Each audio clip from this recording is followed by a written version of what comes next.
TNPSC போட்டித் தேர்வு மாணவர்கள் அனைவருக்கும் மனமார்ந்த வாழ்த்துக்களும் பாராட்டுகளும். நாம் சில நாட்களாக குரூப் 2 மற்றும் குரூப் 2A மெயின்ஸ் தேர்வுக்கு பயன்படக்கூடிய வகையில் தமிழ்நாட்டின் வளர்ச்சி நிர்வாகம் என்ற தலைப்பில் முக்கியமான திட்டங்களை பற்றி பார்த்து வந்தோம் நண்பர்களே. பார்க்காதவர்கள் பாருங்கள். இப்பொழுது இந்த வகுப்பில் social issues in India and Tamil Nadu என்ற தலைப்பை பற்றி பார்க்கலாம். அதாவது இந்தியா மற்றும் தமிழ்நாட்டில் சமூக பொருளாதார பிரச்சனைகள் என்ற முக்கியமான தலைப்பை பற்றி பார்க்கலாம் நண்பர்களே. இதிலிருந்து தான் குரூப் 2 மற்றும் 2A மெயின்ஸ் தேர்வுக்கு அதிகப்படியான கேள்விகள் கேட்கிறார்கள். எனவே அதனுடைய முக்கியத்துவம் கருதி இன்றிலிருந்து இந்த தலைப்பை பற்றி விரிவாக பார்க்கலாம் நண்பர்களே. அதாவது social issues in India and Tamil Nadu, India மற்றும் தமிழ்நாட்டில் சமூக பொருளாதார பிரச்சனைகள் என்ற புதிய தலைப்பை எடுத்திருக்கிறோம். முன்பு பார்த்தது போலவே இதுவும் சில பகுதிகளாக பிரித்து பார்க்கலாம் நண்பர்களே. தொடர்ந்து பாருங்கள், கண்டிப்பாக உங்களுக்கு கை கொடுக்கும். அதாவது இந்தியா மற்றும் தமிழ்நாட்டின் சமூக பொருளாதார பிரச்சனைகள் என்ற தலைப்பில் முதலில் பாவர்ட்டி என்பதை பற்றி பார்க்கலாம் நண்பர்களே. அதாவது வறுமை என்பதை பற்றிய பார்க்கலாம். இந்தியா மற்றும் தமிழ்நாட்டில் வறுமை என்பதை பற்றி இப்பொழுது பார்க்கலாம்.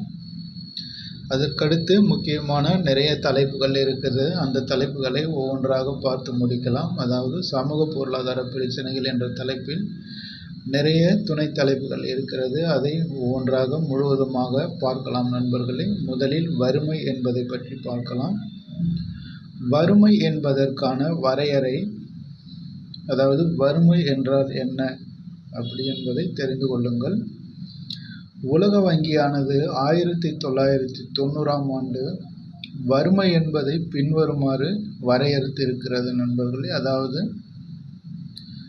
குறைந்தபட்ச வாழ்க்கை தரத்தை அடைய முடியாத ஒரு திறனற்ற நிலைதான் வறுமை ஆகும் என்று உலக வங்கி வரையறுத்திருக்கிறது. அதாவது 1990ஆம் ஆண்டுகளிலே உலக வங்கியானது வறுமை என்பதை குறைந்தபட்ச வாழ்க்கை தரத்தை அடைய முடியாத திறனற்ற நிலையாகும் என்று வரையறுத்திருக்கிறது. அதுபோக பேராசிரியர் தண்டேர்கர் என்பவரும் வறுமை பற்றிய வரையறுத்திருக்கிறார். அதாவது வறுமை என்பது போதுமான வருமானத்தின் தேவையே ஆகும் என்று அவர் வரையறுத்திருக்கிறார். அதற்கடுத்து சமீபத்திய சில முடிவுகளை பார்க்கலாம். 2024ஆம் ஆண்டு அக்டோபரில் வெளியிடப்பட்ட உலகளாவிய பல பரிமாண வறுமை குறியீடு, அதாவது MPI என்று சொல்லுவார்கள், மல்டிபிள் பாவர்ட்டி இண்டெக்ஸ், பல பரிமாண வறுமை குறியீட்டின்படி இந்தியாவில் 234 மில்லியன் மக்கள் வறுமையில் வாழ்வதாக இந்த சமீபத்திய ஆய்வில் தெரிய வருகிறது. அதாவது அக்டோபர் மாதம் 2024ஆம் ஆண்டு எடுக்கப்பட்ட ஆய்வில் இந்தியாவில் 234 மில்லியன் மக்கள் வறுமையில் வாழ்கின்றனர் என்று கூறுகிறது. உலக அளவில் இது முதலிடத்தில் உள்ளது நண்பர்களே. அதாவது உலக அளவில் வறுமையில் வாழுகிற மக்கள் தொகையில் இந்தியாவானது முதலிடத்தில் இருப்பதாக அந்த அறிக்கை கூறுகிறது. அதற்கடுத்து வறுமை பற்றிய சில விவரங்களை பார்க்கலாம். வறுமை என்பது உணவு இல்லாதது மட்டுமன்றி உணவு, உடை, இருப்பிடம், கல்வி, வேலைவாய்ப்பு, வருமானம், சிறந்த வாழ்க்கை முறை என அனைத்தையும் உள்ளடக்கியது தான் வறுமை. அதற்கடுத்து மனிதர்களின் அனைத்து வாழ்வியல் பிரச்சனைகளுக்கும் காரணமாக இருப்பதும் இந்த வறுமைதான். இந்தியாவில் நீண்ட காலமாக தொடர்ந்து வருகின்ற சிக்கல்களில் இந்த வறுமையும் ஒன்று. அதிக அளவில் மக்கள் வறுமையில் வாடும் நாடுகளின் பட்டியலில் இந்தியா தொடர்ந்து இடம் பிடித்து வருகிறது. உலக அளவில் அதிக அளவிலான வறுமை நிலையில் வாடும் மக்கள் ஆப்பிரிக்க நாடுகளிலும் ஆசிய நாடுகளிலும் வாழ்வதாக தெரிகிறது. உலக அளவில் பல பரிமாண வறுமை குறியீடு 2024 படி 1.1 பில்லியன் மக்கள் வறுமையில் இருக்கின்றனர் என்று கூறுகிறது. உலக வங்கியின் கூற்றுப்படி 2020 உலகை தாக்கிய கொரோனா நோயால் 8 முதல் 11 கோடி மக்கள் வறுமை நிலைக்கு தள்ளப்பட்டனர் என்று உலக வங்கியானது கூறுகிறது. வறுமைக்கு தனிப்பட்ட நபர்களே முக்கிய காரணமாக இருக்கிறார்கள். வறுமையினால் ஏழை மக்கள் தொடர்ந்து அதிக அளவில் சமூக பிரச்சனைகளை சந்திக்கின்றனர். உதாரணமாக சமூக பாரபட்சம், வசிப்பிடம் இல்லாத ஒரு நிலைமை, வறுமையினால் அதிக அளவு இடப்பெயர்வு நடைபெற்று வருகிறது. ஐநா அளித்துள்ள தகவலின்படி இந்தியாவில் கடந்த 15 ஆண்டுகளில் 41.5 கோடி பேர் வறுமையிலிருந்து மீண்டுள்ளதாக தெரிவிக்கிறது. அதற்கடுத்து சில விவரங்களை இப்போது பார்க்கலாம். நிலையான வளர்ச்சி இலக்குகள், அதாவது SDG என்று சொல்லக்கூடிய சஸ்டைனபிள் டெவலப்மெண்ட் கோல் ஸ்டேஜ் 1 என்று சொல்லுவார்கள். இது வறுமை ஒழிப்பு தொடர்பானது. உலக அளவில் 2030 ஆண்டுக்குள் வறுமையை ஒழிக்க இலக்கு நிர்ணயிக்கப்பட்டுள்ளது. சர்வதேச வறுமை ஒழிப்பிற்கான ஆண்டு 1996. இது ஐநா சபையால் அறிவிக்கப்பட்டது. உலக வறுமை தினம் அக்டோபர் 17. இந்த தினத்தை ஐநா சபையானது 1992 அதிகாரப்பூர்வமாக அறிவித்திருக்கிறது. நண்பர்களே, இந்த விவரங்கள் குரூப் 2A மெயின்ஸ் தேர்வில் கட்டாயமாக கேட்பார்கள். சில வாக்கியங்களை கொடுத்து எது சரி எது தவறு என்று கேட்பார்கள்.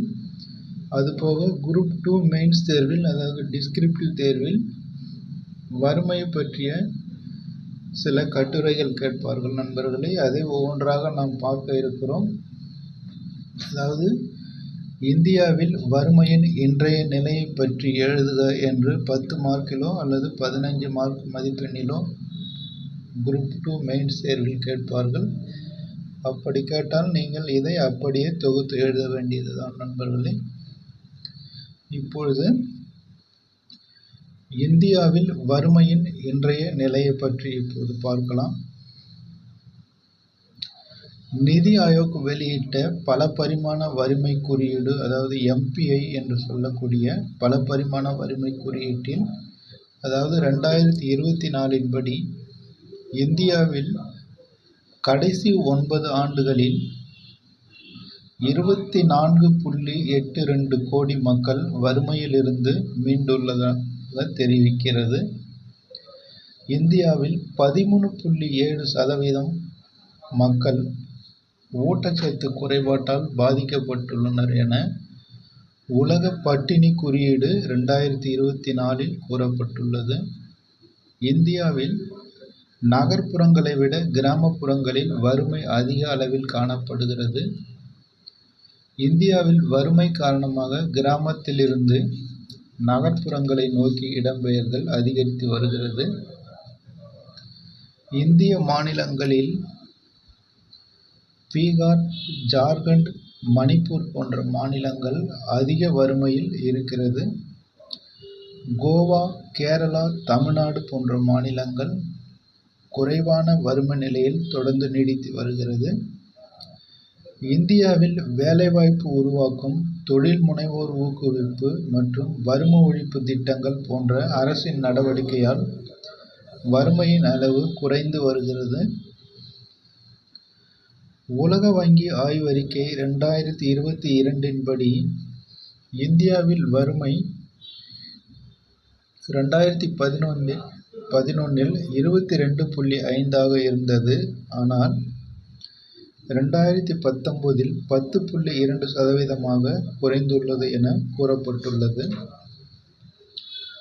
உலகளாவிய பல பரிமாண வறுமை குறியீடு, அதாவது multi dimensional poverty index global multi dimensional poverty index MPI என்று சொல்லக்கூடியது. இது 2024ஆம் ஆண்டு வெளியிடப்பட்டது. அதாவது 2024ஆம் ஆண்டு அக்டோபர் மாதம் இந்த அறிக்கையானது வெளியிடப்பட்டது.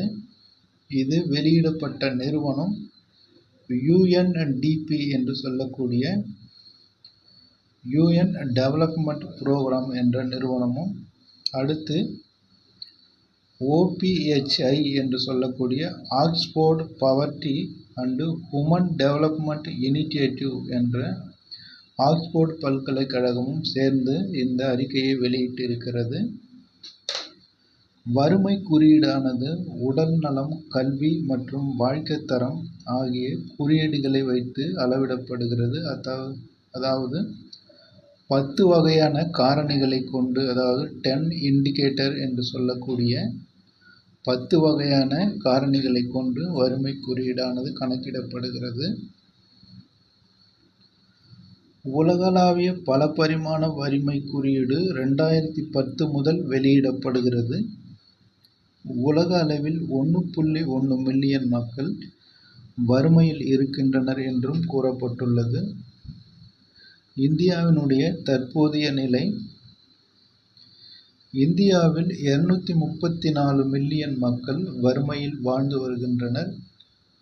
இது உலக அளவில் முதலிடமாகும். அடுத்து, இந்தியாவின் தேசிய பலபரிமாண வறுமை குறியீடு MPI 2024, அதாவது national multi dimensional poverty index. இது நிதி ஆயோக்கால் 2021இல் அறிமுகப்படுத்தப்பட்டது. இது 12 குறியீடுகளை, அதாவது 12 இண்டிகேட்டர்ஸ் என்று சொல்லக்கூடிய 12 காரணிகளை அடிப்படையாக வைத்து வறுமையை கணக்கிடுகிறது. அதன்படி அந்த அறிக்கையில் இந்தியாவில் கடைசியில் 9 ஆண்டுகளில் 24.82 கோடி பேர் வறுமையிலிருந்து மீண்டுள்ளனர். 2013லிருந்து 14 ஆண்டுகளில் 29.17% இருந்தது. ஆனால் 2022 to 23 காலகட்டங்களில் 11.28% குறைந்துள்ளது. அதாவது 17.89% வறுமையானது குறைந்திருக்கிறது. 2013லிருந்து 14 மற்றும் 2022லிருந்து 23க்கு இடைப்பட்ட காலத்தில் உத்தரப்பிரதேசம், பீகார் மற்றும் மத்திய பிரதேசம் ஆகிய மாநிலங்களில் வறுமை அளவு குறைந்துள்ளது. பீகார், மணிப்பூர் போன்ற மாநிலங்கள் அதிக வறுமையில் முதலிடத்தில் இருக்கிறது. கோவா, கேரளா, தமிழ்நாடு மாநிலங்கள் குறைவான வறுமையில் முதலிடம் வகிக்கிறது. தமிழ்நாட்டில் வறுமையினுடைய சதவீதம் 1.43% ஆகும். இது சமீபத்தில் எடுக்கப்பட்ட புள்ளி விவரங்கள் நண்பர்களே. அதாவது அக்டோபர் மாதம் 2024இல் நிதி ஆயோக்கால் வெளியிடப்பட்ட ஒரு அறிக்கை. அதற்கடுத்து வறுமையினுடைய வகைகளை பற்றி பார்க்கலாம். முழு வறுமை, அதாவது அப்சல்யூட் பவர்ட்டி, மக்களுக்கு போதுமான உணவு, உடை, உறைவிடம் இல்லாத நிலையை முழு வறுமை என்கிறோம். அடுத்து தற்காலிக வறுமை, டெம்பரரி பாவர்ட்டி என்று சொல்லக்கூடிய தற்காலிக வறுமை. நாட்டின் பருவமழை குறையும் போது விவசாயத்தை நம்பி இருக்கும் விவசாயிகளுக்கு தற்காலிகமாக ஏற்படுவது தற்காலிக வறுமை எனப்படும். இதே நிலை தொடர்ந்தால் அது முற்றிய வறுமை அல்லது அமைப்பு சார்ந்த வறுமை என்றும் அழைக்கப்படுகிறது. இந்த கேள்வி கேட்கறதுக்கு வாய்ப்பு இருக்கிறது நண்பர்களே. அதாவது தற்காலிக வறுமை வேறு எவ்வாறு எல்லாம் அழைக்கப்படுகிறது என்று கேட்பார்கள். முற்றிய வறுமை அல்லது அமைப்பு சார்ந்த வறுமை என்று அழைக்கப்படுகிறது. அதற்கடுத்து முதல் நிலை வறுமை மற்றும் இரண்டாம் நிலை வறுமை. ரவுண்ட்ரி என்பவர் 1991 இந்த இரண்டு வறுமைகளுக்கும் இடையே உள்ள வேற்றுமைகளை விளக்கியிருக்கிறார். அதன்படி முதல் நிலை வறுமையானது குடும்ப வருமானத்தை கொண்டு அத்தியாவசிய பொருட்களை கூட வாங்க முடியாத நிலையை குறிக்கிறது. இரண்டாம் நிலை வறுமையானது போதுமான வருமானம் இருந்தும் மது அருந்துதல், சூதாட்டம் போன்ற உபயோகமற்ற செலவுகளில் பயன்படுத்தப்படுவது இரண்டாம் நிலை வறுமையாகும். அவருடைய கூற்றின்படி முதல் நிலை வறுமையை விட இரண்டாம் நிலை வறுமை மோசமானது என்று கருதுகிறார். அதற்கடுத்து ஒப்புமை வறுமை, ரிலேட்டிவ் பவர்ட்டி, இரண்டு பிரிவினரின் வாழ்க்கை தரத்திற்கு இடையே உள்ள ஏற்றத்தாழ்வுகளை குறிப்பதாகும். மக்களின் பல்வேறு குழுக்களுக்கு இடையே உயர்ந்தர, நடுத்தர, குறைவான வருமானம் பெறுபவர்கள் காணப்படும் வேறுபாடுகளையோ அல்லது ஒரே குழுவினரிடையே காணப்படும் வேறுபாடுகளையோ பல நாடுகளில் வாழும் மக்களிடையே காணப்படும் வேறுபாடுகளையோ குறிப்பதாகும். மக்கள் தொகையை பல்வேறு பிரிவினராக பிரித்து பார்க்கையில், அதாவது உயர் வருமானம் பெறும் 20% விட குறைவான வருமானம் பெறும் 20%னோடு ஒப்பு நோக்குதலை ஒப்பீட்டு வறுமை என்று அழைக்கப்படுகிறது நண்பர்களே. அதற்கடுத்து கிராமப்புற வறுமை. இந்தியா பெரிதும் கிராமப்புறத்தை சார்ந்த விவசாயத்துறையை பெரிதும் நம்பியுள்ள ஒரு நாடு. பெரும்பான்மையான கிராம மக்கள் தினக்கூலிக்காக வேலை செய்து குறைந்த கூலியை பெறுகிறார்கள். ஆண்டின் சில மாதங்களில் வேலை வாய்ப்பையும் பெறுகின்றனர். புள்ளி விவரங்களின்படி இந்தியாவில் கிராமப்புற வறுமையே அதிக அளவில் இருப்பதாக தெரிவிக்கிறது. உலக வங்கி அவற்றினுடைய ஆய்வறிக்கை 2022 படி கிராமப்புற வறுமையானது 2011 ஆண்டில் 26.3% இருந்தது. 2019 ஆண்டில் அது 11.6% குறைந்திருக்கிறது. அதற்கடுத்து கிராமப்புற வறுமைக்கான காரணங்கள் என்னென்ன என்பதை பார்க்கலாம்.